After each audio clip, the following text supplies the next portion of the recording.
Hello, and my name is Dan, aka the tipster in a suit, and I may not have been to the most racetracks.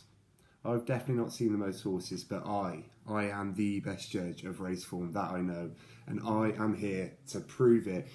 Unfortunately, it was a slight loss over the festive period, because you know me, I'm always transparent, I'm always going to be upfront and honest. But there was a nice little win on the 28th that helped recover our position. So our current season standing right now is £1,520.50 out, with 1,754 back, with a profit of £233.55p. It's not bad going, and we're going to keep that train rolling. So we're going to get stuck into the Ante post selections for the week ahead. As always, I do appreciate it if you leave a like or a comment. It's why I started the channel. I want to interact with more like-minded people who are into racing. And if you've got any money out of my selections, send a share of the video or subscribe, and it means the world to me. I'm going to start at Ascot, where there's a Grade 2 mares race over 2 miles. And whilst I know it's boring, guys, I have no doubt about Cargeese being the winner of that race. Despite always being way too keen in her races last season, she has standout form behind Majborough and Sagino, while her DRF win, despite being so keen in that race, was just a great performance. Now, she is skinny at 4 to 6, but there is zero chance she loses that race. Betty would rate as like the best of the rest, but I don't have a concern about her at all. The only concern I have is whether she turns up. So there's no anti-post selection there, but if she turns up on the day, she'll be my biggest stake of the day. That race is followed by the 2 mile 5 handicap, and it's more Tata who heads the market, but he has gone up steeply for his series of wins this season, and I think 151 might be close to his limit. Cotmask is next in the market, and he followed up a close second with a nice win last time out, but it was Scarface in behind who caught my eye. He was doing his best work towards the finish, and this extra 2 furlongs should benefit him and help see him reverse form with Cotmask. He's 5 to 1, and he's my selection in a competitive field. I do want to shout out Noctis Volates, who's like dual entered and a veteran as well. He's 10, but he's probably at his best ever with recent form of 1-1-2. However, he's probably going to go in the veterans chase with this, a flat track, which I don't think will suit. So it's £10 on the nose of Scarface, and that's at 5 to 1. Next up is the 2 mile 3 handicap hurdle, and the Henderson duo of Impose Toy and Doddy the Great ahead in the market. I suspect Impose Toy, he could still have juice off his mark of 141, but he's gone up steeply for the last season and a half. And Doddy the Great does have good form from last season, so could be well handicapped on that. And he was unlucky in running last time, went well back to go and win. However, it is further down the list that my selection is taken. Now, I do want to shout out 2 previous selections of mine. Samuel Spade, who I may still back on the day if he does turn up, but he's multi-entered, also at Windsor, so I've left him for now. And the same goes for Minilla Missar, who I did mention in that Forgotten Horses video that I made. Watch that at the end of this if you haven't already. But he hasn't been seen since beating Captain T convincingly at Cheltenham, and he's only rated 138, and that could vastly underestimate this horse.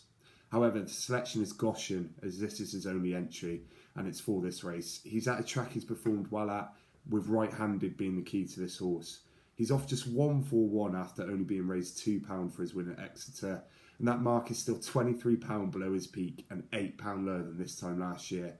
He's a proven class horse who gets to run off the same rating as that favourite in Poise Toy. Yeah, I've got him at 20 to 1. I've done £5 each way on him, knowing 2 more could be joining the team sheet later. That race is followed by the Clarence House. Now, I've got probably a unpopular opinion here, but the 2 favourites in this race have a terrible record for different reasons. Firstly, we have John Bon, who's your 8 to 11 favourite.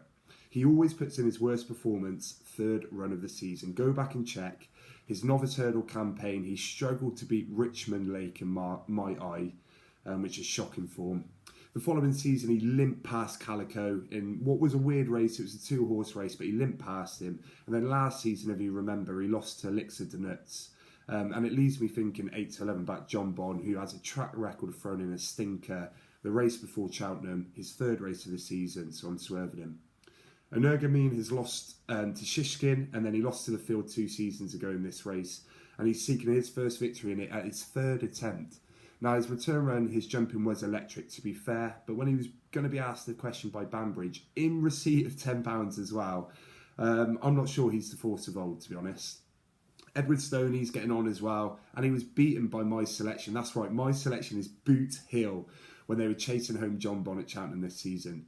Boot Hill, if you go back and watch, he was only a length and a half behind John Bon that day, and he always does his best stuff at Ascot. His form figures at Ascot read 3-1-1-1, and all of his wins have been chase starts at the track. So I fancy him to unsettle those two favourites at the top. He's gotten better this season as well, as that run behind John Bon at Cheltenham showed. He's back at a track that he favours, and this could, in effect, be his champion chase for the season. I like his chances at 14-1. There's only 6 runners, so I know I should be doing it on the nose, but one of them is Unexpected Party, so he don't really count. And I'm confident he will beat one of those top 2 in the market. So I have taken him each way, as I still get paid if one of them doesn't turn up.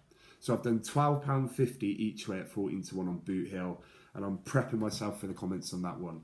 It's over to Haydock, and we'll start with the Supreme Chart. It's Royal Infantry is the worthy favourite at 6-4. He holds the best form and was 8th in that real hot Aintree bumper from last season, where winners have been going left, right and centre. So I wouldn't blame him if he went and won. I've gone for an outsider, however. I've gone for a mare, and it isn't It's Nice, who I believe was found out in a solid enough race at Cheltenham. Instead, it's Clunair, who's been sent over by John McConnell.